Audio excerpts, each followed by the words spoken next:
Now what? How will I know if I'm on my high flying disc? How will I know for Well, sure? you won't know it first. You won't know till you get there. Then it will be really obvious. So if you don't know, you're not. Okay. But it'll feel really good, though. It will I'm guessing. feel like fresh air. It will feel like lighthearted. It will feel like elation. It will feel like clarity. It just feels good. But you see, it's relative. Everything is relative. And so at first you'll reach for the high flying disc, and you will reach a higher flying disc, and it will feel better, but it won't be the highest of flying discs, but it's an improvement. And then as you keep reaching for the higher flying disc, it will be an improvement until eventually it's the sustaining of it. Are any of you playing with this high flying disc? Are you feeling the difference in your experience? And would you say that the word clarity is a big piece in the feeling? Clarity? It really is the feeling of the absence of resistance. Because you see, on any of those other discs, even though, let's start with despair. Tremendous resistance in despair. Fear, tremendous resistance in fear. Revenge, slightly less resistance in revenge. Anger, slightly less resistance in anger. Frustration, quite a bit less resistance in frustration. Overwhelmment, pretty close to frustration. Hopefulness, big jump, much less resistance in hopefulness. Believing, way less resistance. That's a big jump from hope to belief. So when you get into those categories that we're describing as hope and belief and knowing, that feels like sureness, feels like confidence, it feels like certainty, it feels like clarity, it feels like passion, it feels like enthusiasm, it feels like laughter, it feels like fun, it feels like jovial, it feels like upliftment, it feels like lighthearted, it feels like easy, it feels like funny, it feels like love, it feels like appreciation. So when you get into those emotions that feel like that, you only know it because you've had the comparative experience. You see what we're getting at? So achieving that, you can all do that. We could tell you a story right now, and if we held you in concentration for a minute or two or three or four or five, we would bring you unquestionably to a feeling of love and appreciation. That's what those rampages are that we all get on together every now and again. For sure, for sure, for sure, for sure. But it's the sustaining of it that is really what we're asking you to reach for, because the sustaining of it in this day, in this day, in this day, makes your propensity for it greater tomorrow. And then the sustaining of it tomorrow makes your propensity for it greater the next day, until it just becomes so natural for you that it just feels odd when you're off. So that if someone presents something to you that initially feels good, and you acknowledge how you usually feel, and you identify with specifics what feeling good really is, then you can feel the offness of anything. You'll get to the place where you'll just know when a person enters your experience whether you want to proceed or withdraw. You'll know when any idea that they are presenting enters your experience whether you're wanting to proceed or withdraw. And your initial response to it is almost without question the right one. So the more mornings that you wake up with the intention of clarifying your vibration and being in that good feeling place, then the more anything that is off from that will stick out like a sore thumb. It really is that simple. We're not for a moment wanting to guide you away from thoughts that may have some resistance within them. We're trying to guide you to knowing the difference. Your question is the perfect state of being that we want you to be in. We want you to care about whether to move forward with this or not. We want you to care about the emotion within it. We want you to be able to consciously and personally discern it, you see. Because by the time you ask somebody else, the moment is past. These rendezvous, they're junctures that are always opening for you. So it's like a series of paths constantly opening. And when you've been in a consistent vibration, the path just opens and opens and opens and opens and opens and opens and opens and opens and opens and opens and not only leads you pretty swiftly to where you want to be, but it's really a delightful journey on your way to where you want to be. And the same thing is happening with the paths that are opening to the things you don't want. And we just think it would be a really nice thing, and it's ridiculous for it to be any other way for you. We want you to know which path you're on, and we want you to know at the beginning of the path. We don't think you should have to get so far down the path with so much discomfort under your belt before you realize. So picture this. Did you get a sort of picture of that? The paths? So let's say you have enough momentum going that this path is lighting up, lighting up, lighting up, lighting up, lighting up, lighting up, lighting up, lighting up, lighting up. You're having a pretty good time, a good time, a good time, a good time, good time, good time. And it leads to things that when they manifest, you like them. Then there's this other path because you've been complaining and you've been worrying about that. And so this path lights up for you too. It's like the universe says, oh, you like that? Well, come this way, there's more of it. Oh, you like that? Well, come this way, there's more of it. Oh, you like that? Well, come this way, there's more of that. Oh, you like that? Well, come this way, there's more of that. Or the universe is also saying, oh, you don't like that? Well, come this way, there's more of that. Oh, you don't like that either? Well, come this way, there's more of that. Oh, you don't like that either? Well, come this way, there's more of that. Well, you don't like that? Well, come this way, there's more of that. At any point along these paths, oh, come this way, there's more of that, you can say, oh, wait a minute. Wait a minute. I remember what high flying felt like. I remember that train of thought that I had that felt better. And you can be along that path, remember what that path felt like, and that path begins to turn and lead you back over to this path. It really is that way. With all kinds of converging, rendezvousing thoughts and people and comments and circumstances and events. So your question is a good one. And this is what we heard you say. Abraham, how far along my negative path do you think I should go before I decide to do something different? That's what we heard you say. And our answer is not that far. Not that far.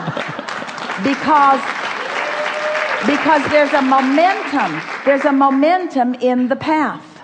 There's a momentum that will carry you until sometimes, and that's why we've been saying to our friends recently, when you realize that you're on that path and you don't have the presence of mind to do something about changing the direction of it, take a nap. Take a nap or meditate. Do something very different from what you're doing. But don't keep talking to that person in the way you're talking to them about the things that you're talking about. Don't continue whatever's going on, because it's just going to lead to more and more and more. Esther, when she first began really hearing us, about 100 times a day, we heard her say, "Shut up, Esther." And she was just talking about her own mind. Or she would say, "That's unnecessary. That's unnecessary and unproductive." Just sort of talking to herself as she became aware that there was momentum on some thoughts in some directions that were not serving her, were not going to lead to where she wanted to go. But we'd like to talk about the paths in vivid enough terms that we can really get your attention on this. So you accept that here you stand, and let's say there's a path, maybe a convoluted path, leading to something fantastic. Got the picture? And there's a path, maybe a sort of convoluted path, meaning lots of twists and turns in it, leading to something you really aren't going to like when you get there. Got the picture? This path feels good every step of the way. This path feels bad every step of the way. So maybe we're finding a way to say to you something that we've been saying to you for a long time. Sure, the manifestation is something that you care about, and it's coming, wanted or unwanted. The manifestation is coming from the path that you're on. But it really is being on the path that's the reason that you're here, you see. So if somebody said to you, there is no final destination, there is no final destination. If someone said to you, you're eternal, you're eternal. There's no final destination. You are eternal. But you have the choice of feeling good now on your way to never getting it done. Or you have the choice of feeling bad on your way to never getting it done? Which do you choose? And if you can take the destination out of it and just choose the path, the good feeling path or the not good feeling path, then everything gets simpler, because it's the fixation on the destination and the fact that the destination hasn't manifested yet that is the reason that you're on that path. That was so good. We're going to say it again. We're going to say it again in another way. Your fixation on the manifestation and your keen awareness of the fact that it hasn't manifested yet is the reason that you introduce the resistance into the equation, which is what puts you on that not good feeling path. Did you get that? So we've been saying to you for a while, take the money out of the equation. Take the end result out of the equation.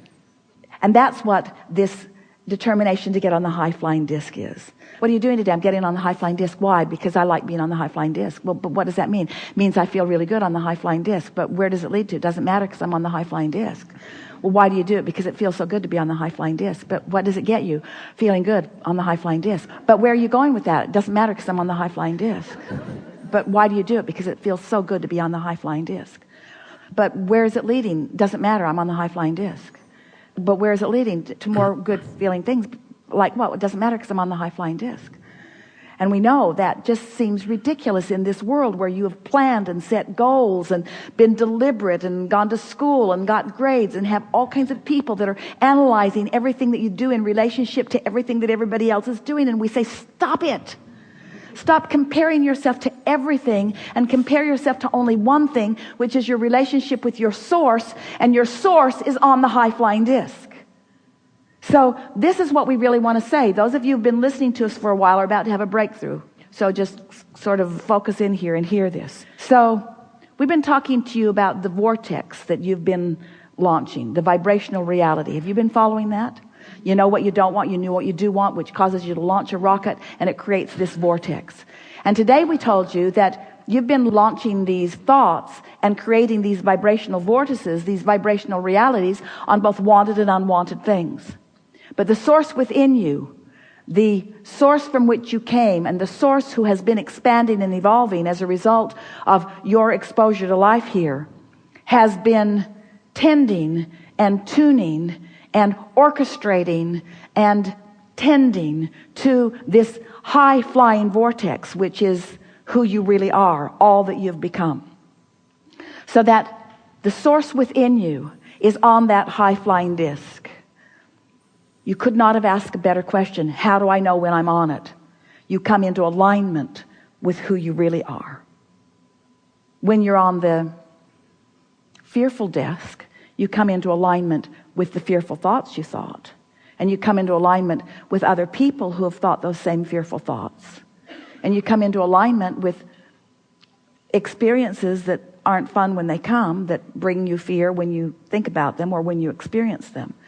When you're on the frustration disc, you rendezvous with others who are frustrated, and you rendezvous with bad traffic and incoherent others. You rendezvous with disorganized others. But you don't rendezvous with the source within you on the ornery disc. And you don't rendezvous with the source within you on the fearful disc. And you don't rendezvous with the source within you on the hopeful disc.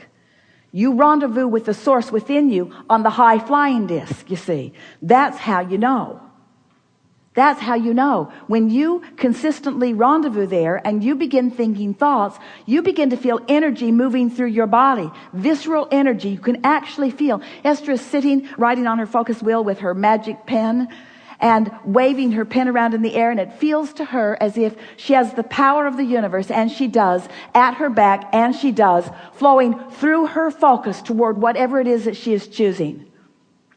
World events, doesn't matter. Doesn't matter how big or small her object of attention is. She can feel that energy coursing through her body when she's on that high-flying disc.